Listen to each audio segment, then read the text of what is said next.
I got so much more.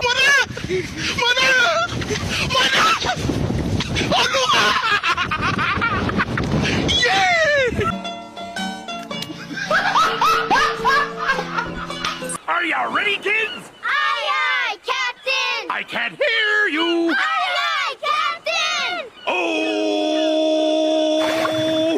Fucking design on right now. Break it down, bring it back, make it clap. I got 3 old thoughts, new block, where that thing. Bitches on my line, and you know Setiap orang pasti memiliki keinginan. Misalnya, ingin membeli handphone pengeluaran terbaru, rumah yang bagus, mobil baru, atau pergi jalan-jalan ke luar negeri. Namun, pertanyaannya, apakah hal-hal tersebut benar-benar kita butuhkan?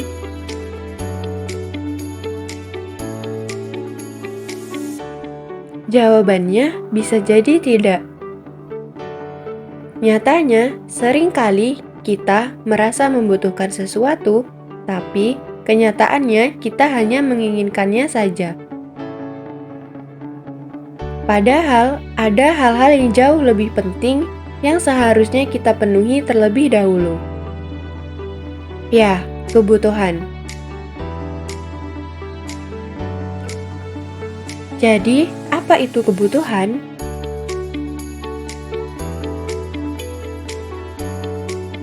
Kebutuhan yaitu semua barang ataupun jasa yang dibutuhkan manusia demi menunjang segala aktivitasnya dalam kehidupan sehari-hari.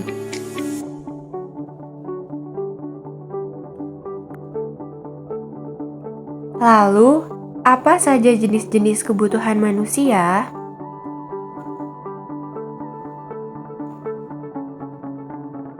Kebutuhan manusia terbagi menjadi 8 kelompok. Yang pertama, kebutuhan menurut tingkatan. Kebutuhan menurut sifat. Kebutuhan menurut waktu penggunaannya. Kebutuhan menurut subjek. Kebutuhan menurut kelangkaannya. Menurut hubungannya dengan barang lain. Kebutuhan menurut tujuan penggunaannya. Kebutuhan menurut proses pembuatannya. Yang pertama, kebutuhan menurut tingkatan.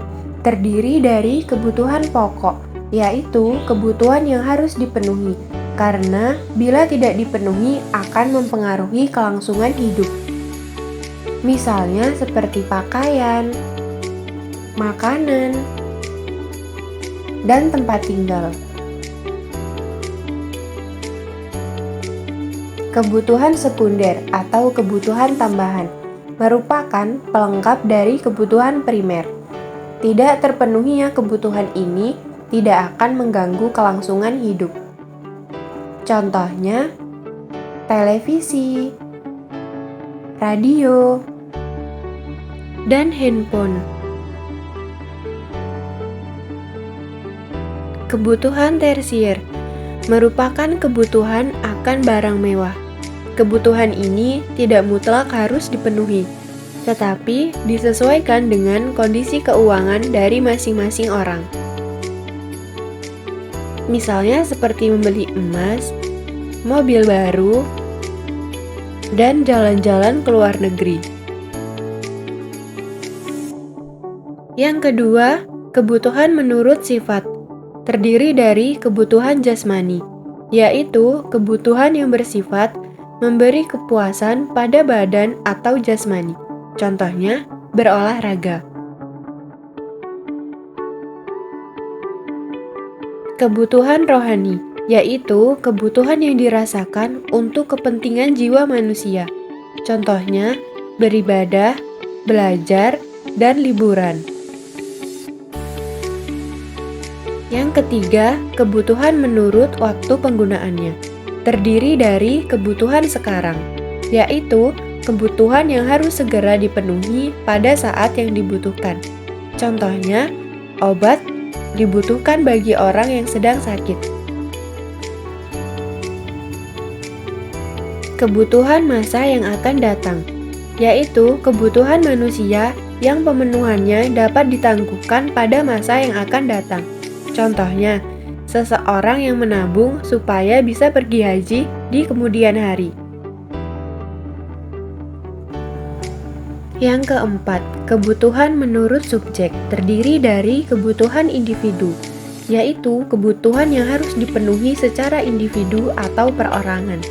Contohnya, kacamata dibutuhkan oleh orang yang lanjut usia supaya dapat melihat dengan lebih jelas.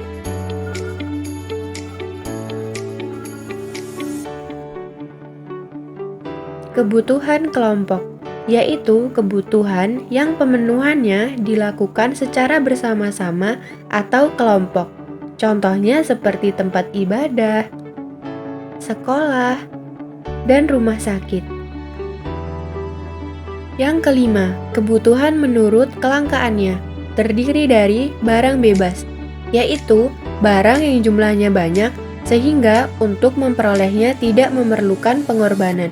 Contohnya, udara, angin, air di daerah pedesaan, dan sinar matahari. Barang ekonomi, yaitu barang yang memiliki nilai kegunaan atau sifatnya terbatas. Oleh karena itu, manusia harus melakukan pengorbanan agar bisa mendapatkannya. Contohnya seperti sepatu, handphone, dan komputer. Yang keenam, kebutuhan menurut hubungannya dengan barang lain, terdiri dari barang substitusi, yaitu barang yang dalam penggunaannya dapat saling menggantikan dengan barang yang lain, dengan syarat barang tersebut mempunyai kegunaan yang sama. Contohnya, pensil dan pulpen bisa saling menggantikan karena memiliki fungsi yang sama, yaitu untuk menulis.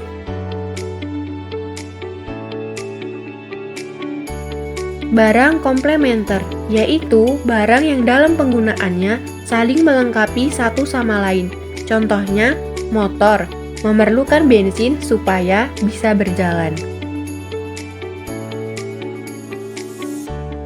Yang ketujuh, kebutuhan menurut tujuan penggunaannya, terdiri dari barang produksi, merupakan barang yang nilai kegunaannya tidak bisa langsung dikonsumsi, tetapi memerlukan proses terlebih dahulu.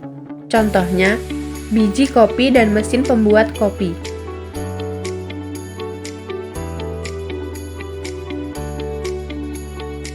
Barang konsumsi merupakan barang yang dapat digunakan secara langsung untuk memenuhi kebutuhan manusia, misalnya secangkir kopi yang hangat. Yang kedelapan, kebutuhan menurut proses pembuatannya, terdiri dari barang mentah, merupakan barang yang belum dapat digunakan untuk memenuhi kebutuhan melainkan harus melalui proses produksi terlebih dahulu. Contohnya seperti proses produksi biji gandum. Barang setengah jadi merupakan barang yang masih dalam proses produksi. Contohnya, tepung terigu. Barang jadi merupakan barang yang dapat langsung digunakan untuk memenuhi kebutuhan. Contohnya seperti roti gandum.